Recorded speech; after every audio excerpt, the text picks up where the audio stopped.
آله وصحبه ومن سار على نهجه إلى يوم الدين وسلم تسليما كثيرا. أما بعد، قال الله تعالى: قل إن كنتم تحبون الله فاتبعوني يحببكم الله ويغفر لكم ذنوبكم والله غفور رحیم. اے نبی صلی اللہ علیہ وسلم، فرما دیجئے کہ اگر تم اللہ سے محبت کرتے ہو تو میری اتباع، میری پیروی کرو. اللہ تم سے محبت کرے گا اور تمہارے گناہوں کو معاف کر دے گا. آج انشاءاللہ ہماری تفسیر اس آیت کے حوالے سے رہے گی کہ جو سورۃ آل عمران کی 30 پارے کی آیت ہے. اس آیت میں اللہ تعالیٰ نے بیان فرمایا ہے کہ کچھ لوگ وہ ہیں کہ جو اللہ سے محبت کا دعویٰ کرتے ہیں اور اسی طرح اللہ کے نبی صلی اللہ علیہ وسلم سے محبت کا دعویٰ کرتے ہیں. لیکن کیا صرف دعویٰ کرنے سے ہی کوئی بات ثابت ہو جاتی ہے؟ کوئی آدمی کہے کہ گھر میرا ہے، بس اس کو دے دیا جاتا ہے؟ کیا خیال ہے؟ اللہ کے نبی صلی اللہ علیہ وسلم فرماتے ہیں کہ اگر صرف دعویٰ کرنے سے ہی کوئی چیز کسی کو مل جائے تو پھر تو کام بڑا مشکل ہو جائے. کوئی آدمی کہے کہ اس نے مجھے میرا مال لوٹا ہے، بس ٹھیک ہے، ابھی مال لوٹا ہے، اس کو دو. اس لیے ہر دعوے کی دلیل ہوتی ہے. جو دعویٰ کرتا ہے اس کو اپنی دعوے کی دلیل پیش کرنا ہوتی ہے کہ اپنے دعوے میں سچا ہے. کوئی کہتا ہے کہ میں ڈاکٹر ہوں، کیا اس کو ایسے ہی ہاسپٹل میں لا کر کلینک میں بٹھا دیا جاتا ہے؟ کوئی ٹھیک ہے تم ڈاکٹر تو آؤ بیٹھو کلینک میں، بلکہ ڈاکٹر کو دیکھا جاتا ہے کہ اس کی کیا کوالیفیکیشن ہے، اس کے پاس کیا ڈگریاں ہیں اور اس کے کیا سروس ہے. اس کے بعد اس کو جاب دی جاتی ہے. کوئی بھی جاب کسی طرح کا، چھوٹے سے چھوٹا. ہاں، ڈرائیور کو بھی بغیر ڈرائیور لائسنس سے گاڑی پر چلانے نہیں دیتے، سمجھے نا. ایسے بھائیوں ہر چیز کی دلیل ہوتی ہے.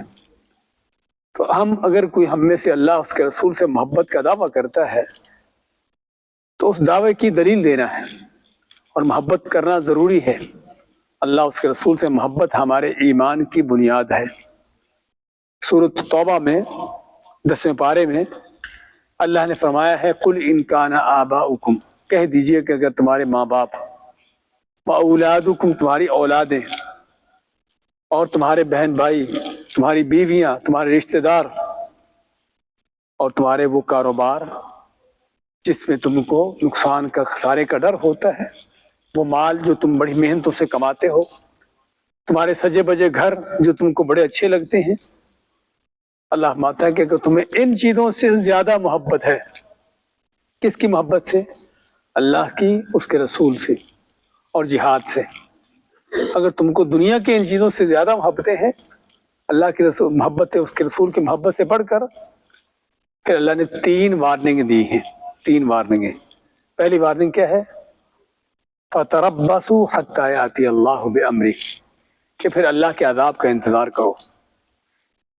یعنی دیکھیے، ذرا غور کریے، بڑا خطرناک معاملہ ہے اور یہ ہمارے ساتھ ہر روز ہر وقت یہ معاملہ پیش آتا ہے. اذان ہوئی ابھی مغرب کی، ایک آدمی اپنے کام میں بیٹھا ہے اور دیکھتا ہے کہ کام چھوڑوں گا، فرض کرو اپنے دکان میں بیٹھا ہے کہ دکان چھوڑ کے بند کر کے جاؤں گا تو کسٹمر ضائع ہو جائیں گے، نکل جائیں گے، چلو نماز بعد میں پڑھ لیں، کوئی مشکل نہیں. کیا ہے اس نے کیا کیا؟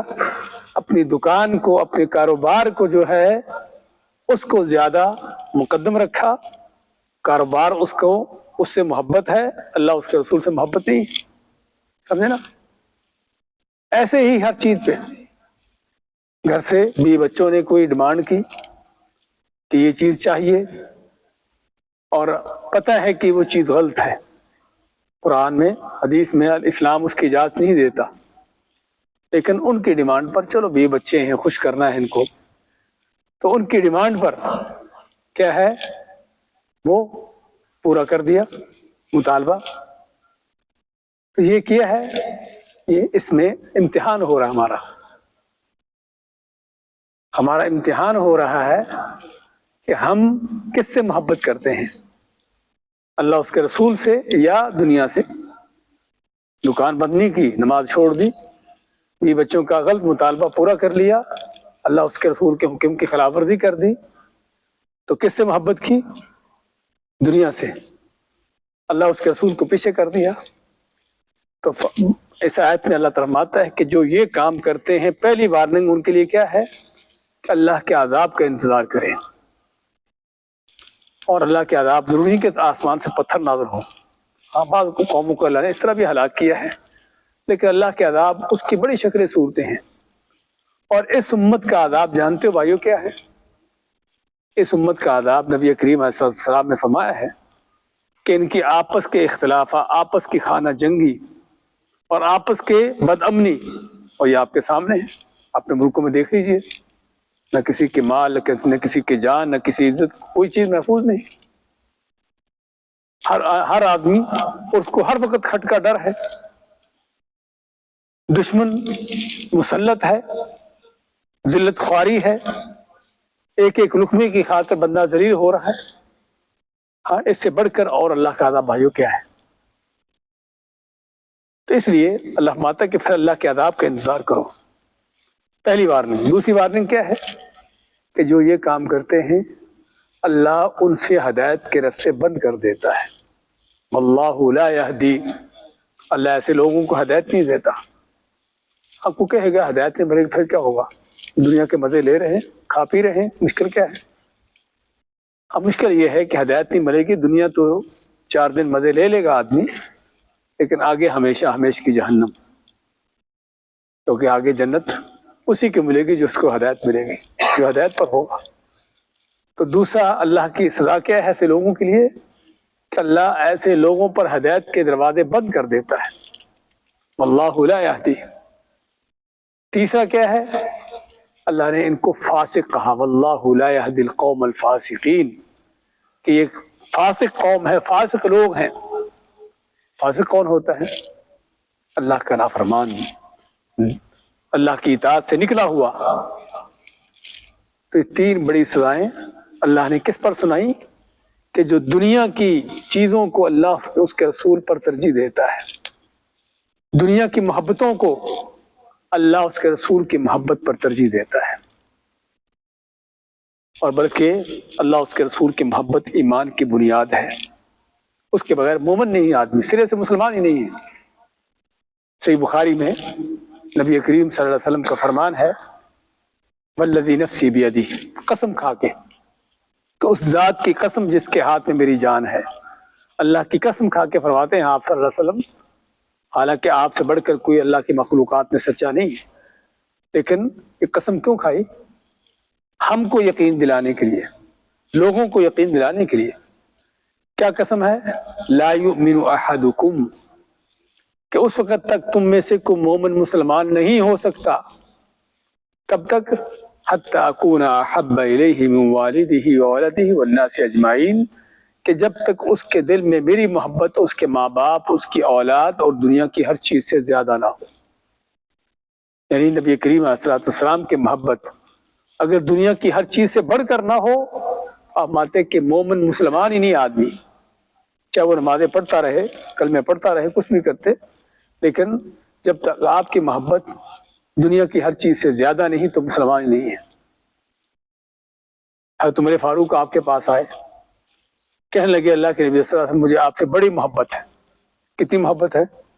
کہ دنیا کی ہر چیز سے بڑھ کر، سوائے اپنی جان کے، دنیا کی ہر چیز سے بڑھ کر محبت ہے، لیکن اپنی جان سے زیادہ نہیں۔ کیا مانا؟ کہ جان زیادہ عزیز ہے۔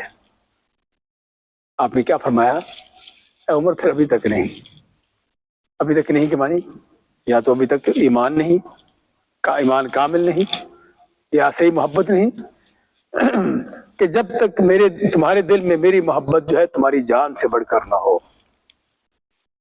عمر فرماتے ہیں کہ اللہ کے نبی صلی اللہ علیہ وسلم پھر میں آپ سے اپنی جان سے بڑھ کر محبت کرتا ہوں۔ جان سے بڑھ کر محبت کرنے کا معنی کہ کسی بھی موقع پر کسی بھی وقت میں رسول کریم صلی اللہ علیہ وسلم کے لیے، آپ کی سنت کے لیے، آپ کے دین کے لیے جان قربان کرنے کی ضرورت پیش آ جائے، جب جان قربان کرنے کا موقع آ جائے تو وہاں پر پھر جان کو بچا کے نہیں رکھنا، قربان کر دینی ہے، یہ معنی ہے۔ اس طرح کی کتنی حدیثیں آپ کو سنائیں کہ جس میں اللہ تعالیٰ اس کے رسول کی محبت کا بیان ہے۔ لیکن ہماری بات چلی تھی کہ بعض لوگ، ہم جو آیت پڑھی تھی ہم نے اس حوالے سے، کہ بعض لوگ اللہ اس کے رسول سے محبت کا دعویٰ کرتے ہیں تو اللہ نے ان سے دلیل مانگی ہے۔ حسن بصری رحمۃ اللہ علیہ فرماتے ہیں اس آیت کے بارے میں، قُلْ إِن كُنتُمْ تُحِبُّونَ اللَّهَ، جو ہم نے آیت پڑھی شروع میں، کہ کچھ لوگوں نے اللہ سے محبت کا دعویٰ کیا تو اللہ نے ان سے محبت کی دلیل مانگی۔ کیا دلیل مانگی؟ فَاتَّبِعُونِي، ہاں دلیل یہ ہے کہ نبی کریم صلی اللہ علیہ وسلم کی پیروی، آپ کی سنت، کہ میری سنت پر چلو، میری سنت کی پیروی کرو، پتہ چلے گا تم مجھ سے محبت کرتے ہو۔ نہیں چلتے آپ کی سنت پر، آپ کی پیروی نہیں کرتے تو محبت کا دعویٰ جھوٹا ہے، غلط ہے۔ اور آج بھی ہمیں دیکھنے کی ضرورت ہے، بہت، بلکہ ہر مسلمان ہی کو اللہ اس کے رسول سے محبت کا دعویٰ ہے، اور خصوصاً رسول اکرم صلی اللہ علیہ وسلم سے محبت کا بڑا دعویٰ۔ اسی دعوے کے اظہار کے لیے آج کل جو آپ سن رہے ہیں، دیکھ رہے ہیں، جشن منانے کی تیاریاں ہو رہی ہیں، سمجھے نا، کیک بن رہے ہیں اور کیا کیا انتظامات ہو رہے ہیں، کس چیز کے؟ کہ نبی کریم صلی اللہ علیہ وسلم کے پیدا ہونے کا دن، عید میلاد النبی، اس کی ساری تیاریاں کس چیز میں؟ آپ کے پیدا ہونے کی خوشی میں اور آپ سے محبت کے اظہار میں۔ تو ہمیں دیکھنے کی ضرورت ہے کہ یہ محبت کا اظہار، محبت کا یہ انداز کیا صحابہ اکرام کا تھا؟ کسی کو شک نہیں، اور ہونا بھی نہیں چاہیے، کہ صحابہ سے بڑھ کر اللہ کے نبی صلی اللہ علیہ وسلم سے کسی کو محبت نہ تھی، صحابہ سے بڑھ کر، کہ جن صحابہ نے آپ کی خاطر، آپ کے دین کی خاطر ہر چیز قربان کر دی، ماں باپ، اولادیں، اپنے مال، اپنی جانیں، ہر چیز۔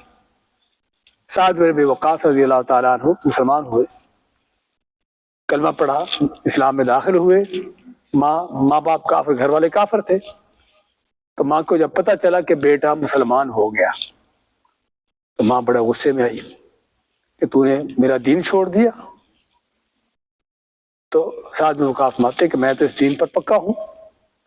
تو ماں کہتی کہ اللہ کی قسم، نہ کچھ کھاؤں گی نہ کچھ پیوں گی جب تک تم یہ دین نہیں چھوڑو گے۔ تو ماں نے سٹرائی کر دی، بھوک ہڑتال کر دی، کھانا پینا چھوڑ دیا۔ ایک دن گزرا،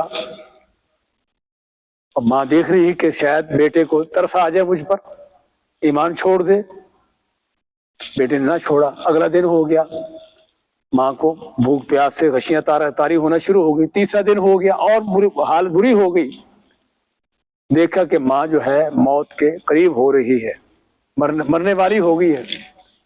تو سعد بن ابی وقاص ماں کو کیا کہتے ہیں؟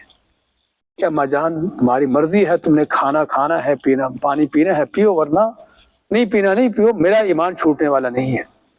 بلکہ بعض روایتوں میں آتے ہیں کہ تمہارے جتنے سر کے بال ہیں، تمہاری اتنی بھی جانیں ہوتی اور ایک جان کے بعد دوسری جان نکلتی، تب بھی یہ ایمان میں نہ چھوڑتا۔ یہ ہے بھائیو اللہ اس کے رسول سے محبت کا انداز، یہ ہے محبت کا انداز۔ کس چیز کا؟ اصل وہ ایمان، دین جو آپ لے کر آئے تھے۔ ماں کو بیٹے سے کیا دشمنی تھی؟ دشمنی اسی دین پر، اسی توحید پر، اسی عقیدے پر دشمنی تھی کہ اس نے میرا دین چھوڑ دیا، میرا عقیدہ چھوڑ دیا۔ اس لیے اصل آپ سے بھائیو محبت یہ ہے کہ نبی کریم صلی اللہ علیہ وسلم کا لائے ہوا دین، آپ کی لائی ہوئی توحید، آپ کی دی ہوئی سنت، اس پر چلنا۔ فَاتَّبِعُونِی، اللہ نے جو شرط رکھی ہے، میری اتباع کرو، میری پیروی کرو۔ یہاں سے پتہ چلے گا تم مجھ سے محبت کرتے ہوئے نہیں۔ اور جس قدر کسی کے دل میں اللہ کے نبی کی سنت سے محبت ہے، جس قدر کو اللہ کے نبی کی سنت پر چل رہا ہے، اسی قدر وہ اللہ کے نبی صلی اللہ علیہ وسلم سے محبت کرنے والا ہے۔ اور جس قدر کو سنت سے دور ہے، آپ کی لائی ہوئی توحید سے دور ہے اسی قدر وہ آپ کا دشمن ہے، آپ سے محبت کرنے والا نہیں ہے۔ ویسے ہم اگر تاریخ اٹھا کر دیکھیں نا، بات میں لمبی نہیں کرتا، مختصر کرتا ہوں، ہمیں تاریخ میں دو طرح کے لوگ ملتے ہیں آپ سے محبت کرنے والے۔ تاریخ میں ہمیں دو طرح کے لوگ ملتے ہیں آپ سے محبت کرنے والے۔ ایک وہ شخص تھا کہ جب آپ پیدا ہوئے تو جس لونڈی نے اس کو آ کر خبر دی کہ تمہارے بھائی عبداللہ کے گھر میں بیٹا پیدا ہوا ہے، اس نے اپنی اس لونڈی کو آزاد کر دیا، خوشی میں اتنا خوش ہوا آپ کے پیدا ہونے پر، اس لونڈی کو آزاد کر دیا۔ اور پھر آپ کا پڑوسی، آپ کا حقیقی چچا، بڑا قریبی رشتہ، بڑی محبت، اور یہ محبت صرف پیدا ہونے پر نہیں، چلتی رہی، جاری رہی۔ آپ بڑے ہوتے ہیں، شادی کرتے ہیں، آپ کی اولاد ہوتی ہے، آپ کی بیٹیاں تھیں، آپ کی 2 بیٹیوں کے رشتے اس آدمی کے بیٹوں کے ساتھ ہوئے۔ کون ہے یہ آدمی؟ ہاں بتائیے۔ ابو لہب، آپ کا حقیقی چچا، سگا چچا، آپ کا پڑوسی۔ تو آپ صلی اللہ علیہ وسلم کی 2 بیٹیوں کے رشتے اس کے 2 بیٹوں کے ساتھ طے ہوئے۔ اور آپ جانتے ہیں عام آدمی رشتے ناطے کرتا ہے تو کس کو دیکھتا ہے کہ کس کا تعلق زیادہ مضبوط ہے، کون زیادہ قریبی ہے، رشتے داروں میں سے بھی، بہن بھائیوں میں سے بھی، کہ کس کو میرے ساتھ زیادہ تعلق ہے۔ تو اس سے ایک معلوم کیا ہوتا ہے کہ اس ابو لہب کی آپ کے ساتھ کتنی محبتیں تھیں۔ پیدا ہونے پر خوشی میں لونڈی کو آزاد کر دیا، زندگی بھر یہ محبت چلتی رہی، حتیٰ کہ جوانی پر پہنچتی اولادیں تو اولادوں کے رشتے ناطے کرتے ایک دوسرے کے ساتھ۔ لیکن ابو لہب کی یہ ساری محبتیں صرف محمد صلی اللہ علیہ وسلم کی ذات سے تھی، ان کی ذات کہ میرا بھتیجا ہے، بھائی کا بیٹا ہے، اس ناطے سے۔ اسی لیے نبی کریم صلی اللہ علیہ وسلم جب توحید کی دعوت لے کر کھڑے ہوئے، قولوا لا الہ الا اللہ، کہو کہ اللہ کے سوا کسی کی عبادت نہیں، تو یہی ابو لہب آپ کا دشمن۔ جب آپ اللہ کا دین لوگوں کو بتانے لگے کہ اللہ کا حکم یہ ہے کہ یہ کرو، تو یہی ابو لہب آپ کو پتھر مارتا، آپ کو گالیاں دیتا۔ اس کا مطلب کیا ہوا کہ ابو لہب کو محبت ضرور تھی آپ سے، لیکن صرف آپ کی ذات سے، آپ کے دین سے نہیں۔ آپ کے دین کا دشمن، آپ کے سنت کا دشمن، آپ کی توحید کا دشمن۔ ہمیں تاریخ میں ایک محبت کا انداز یہ نظر آتا ہے، اور دوسرا صحابہ اکرام، ہر صحابی اس کی تاریخ دوسرے سے بڑھ کر آپ سے محبت کے انداز، آپ کی خاطر جان قربان، مال قربان، ہر چیز، اور اس میں سب سے بڑھ کر ابوبکر صدیق رضی اللہ تعالیٰ عنہ۔ ان کی سیرت پڑھ کر دیکھیے کہ ان کی کیا کیا قربانیاں تھیں آپ صلی اللہ علیہ وسلم کے لیے، کیا محبت کے انداز تھے،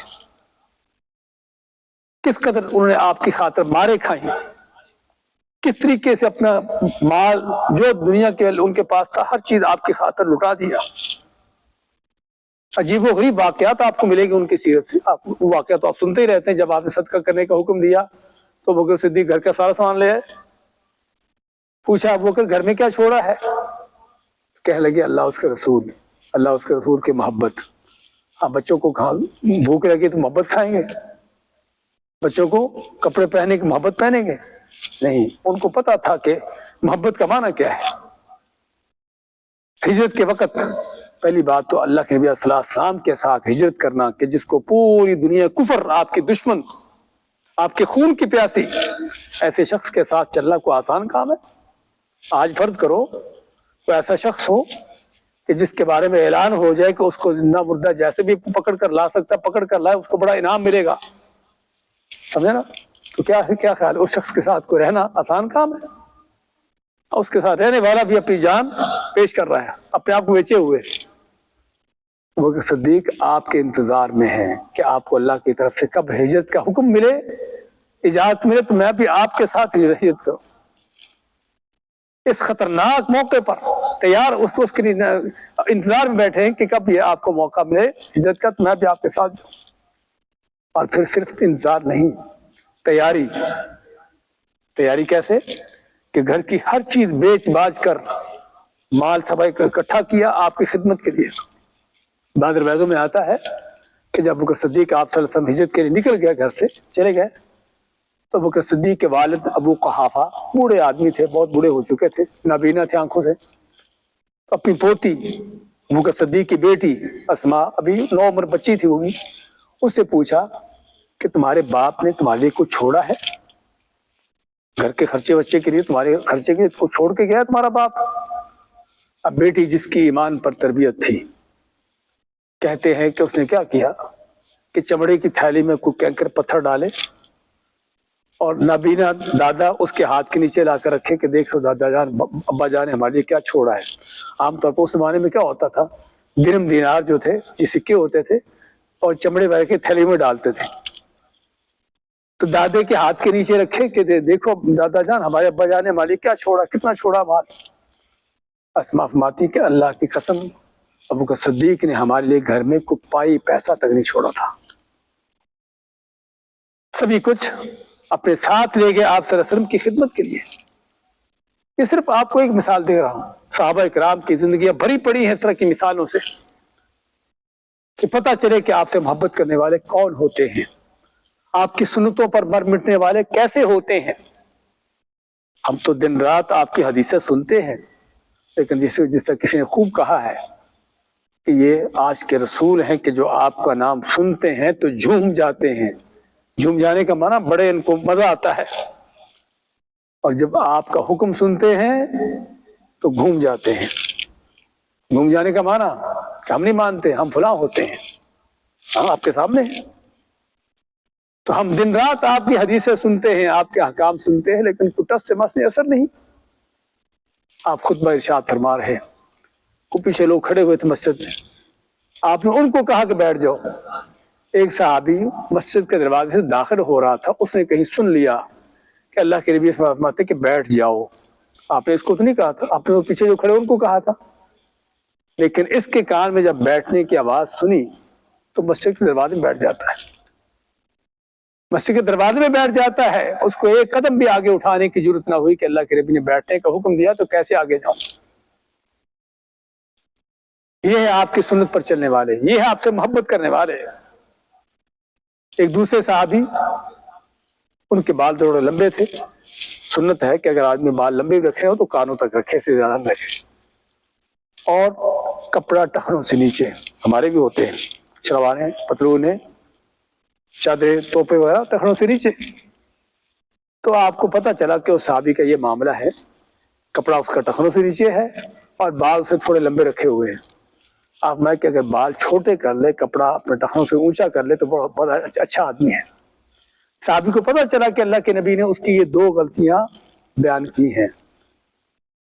تاریخ میں آتا ہے، حدیث میں آتا ہے کہ اس صحابی نے کینچی کا انتظار نہیں کیا کہ کینچی ڈھونڈوں کہیں سے، اس کے پاس کوئی چاقو چھری تھی، اسی سے بال کاٹنا شروع کر دیے کہ اللہ کے نبی کے حکم کو پورا کرنے میں کہیں لیٹ نہ ہو جاؤں۔ اسی سے اپنا کپڑا توپ کاٹ لی نیچے سے تاکہ اونچی ہو جائے ٹخنوں سے، کہ اللہ کے نبی کے حکم کے اس پر عمل کرنے میں دیر نہ ہو جائے۔ آپ سے محبت کرنے والوں کو دیکھنا ہے تو ان کو دیکھو۔ آج اس دن جس دن آپ صلی اللہ علیہ وسلم دنیا سے جاتے ہیں، فوت ہوتے ہیں، کہ جو صحابہ کے اوپر غم کے پہاڑ جس دن ٹوٹے ہوئے تھے، ان کے ہوش و حواس اڑے ہوئے تھے، آج کے رسول اس دن جشن منا رہا ہے۔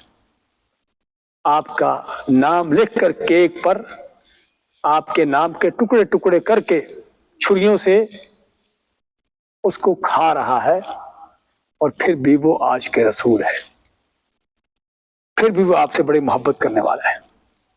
مجھے نہیں سمجھ آتی کہ یہ محبت کس انداز کی ہے، کہ آپ کے فوت ہونے کے دن کو خوشی منانا، جشن منانا، اس دن کیک کاٹ کے کھانا، یہ خوشی کا کون سا انداز ہے؟ یہ محبت کا کون سا انداز ہے؟ اگر آپ کے فوت ہونے پر خوشی منائی جا رہی ہے، کون ہے؟ آپ سے محبت کرنے والا ہے، آپ کا دشمن ہے؟ تو بھائیو، ضرورت ہے ہم کو ان باتوں کو سمجھنے کی۔ تو ہماری بات چلی تھی کہ اللہ تعالیٰ نے ہم سے محبت کی دلیل مانگی، وہ دلیل کیا ہے؟ آپ کی اتباع، آپ کی سنت پر چلنا۔ ورنہ ابو لہب نے بھی محبت کی تھی, اس نے بھی لوڈی کو آزاد کیا تھا, لیکن وہ محبت اس کو جہنم میں لے گئی. کس لیے؟ تو اس کی محبت آپ کے دین سے, آپ کی سنت سے نہیں تھی, آپ کی الہی توحید کا دشمن تھا, اس لیے اس کی وہ محبت کامنا ہی اس کو جہنم میں لے گئی. ہاں, جنت میں لے جانے والی وہ محبت ہے کہ جو صرف نہ کہ صرف آپ کی ذات سے بلکہ اس سے بڑھ کر آپ کے الہی توحید و سنت سے, اصل یہ محبت ہے. تو جسے ہمیں اپنانے کی ضرورت ہے, اور جس کو اپنانے کے لیے اب مجھے کیسے پتا چلے گا کہ میں آپ کی سنت پر ہوں یا نہیں ہوں, میں اسی عقیدے پر ہوں جو عقیدہ آپ صلی اللہ علیہ وسلم کا تھا, کیسے پتا چلے گا اس کا بھائی؟ ہاں جی, کیا خیال ہے؟ مجھے اور آپ کو کیسے پتا چلے گا کہ واقعی میرا طریقہ جو میں چل رہا ہوں جس طریقے سے وہ آپ کا طریقہ ہے, میرا عقیدہ جو عقیدہ اپنائے ہوئے آپ کا عقیدہ ہے, آپ صلی اللہ علیہ وسلم کا عقیدہ ہے, کیسے پتا چلے گا؟ ہاں, اس کے لیے بھائیو ہمیں قرآن و سنت کے سمجھنے کی ضرورت ہے, قرآن و سنت کو سیکھنے کی سمجھنے کی ضرورت ہے, تاکہ پتا چلے کہ واقعی ہم جس عقیدے جس منہج جس طریقے پر ہیں وہ اللہ کے نبی صلی اللہ علیہ وسلم کا ہے. ورنہ ہر کوئی کہتا ہے کہ ہم اللہ کے نبی کے طریقے پر, ہم سنت پر, کہنے کو ہر کوئی کہتا ہے, لیکن جس طرح ہمیں فاتحہ میں بھی یہی تفسیر کی تھی کہ کہنے کو تو ہر کوئی کہتا ہے, لیکن صحیح کون ہے, سچا کون ہے, حقیقت میں کون ہے آپ کے طریقے پر, وہ پتہ تب چلتا ہے جب آپ صلی اللہ علیہ وسلم کی سنت کو سیکھا جاتا ہے, قرآن کو پڑھا جاتا ہے. اسی سے ہمیں اندازہ ہوتا ہے قرآن سنت کو سمجھنے کا, سیکھنے کی کس قدر ضرورت ہے. اللہ سے دعا ہے اللہ تعالیٰ ہمیں دین کی سمجھ عطا فرمائے, قرآن سنت کو سمجھنے کی اور نبی اکرم صلی اللہ علیہ وسلم سے حقیقی سچی محبت پیدا کرنے کی توفیق عطا فرمائے. بارک اللہ فیکم, جزاکم اللہ خیر, وصلی اللہ وسلم علی نبینا محمد.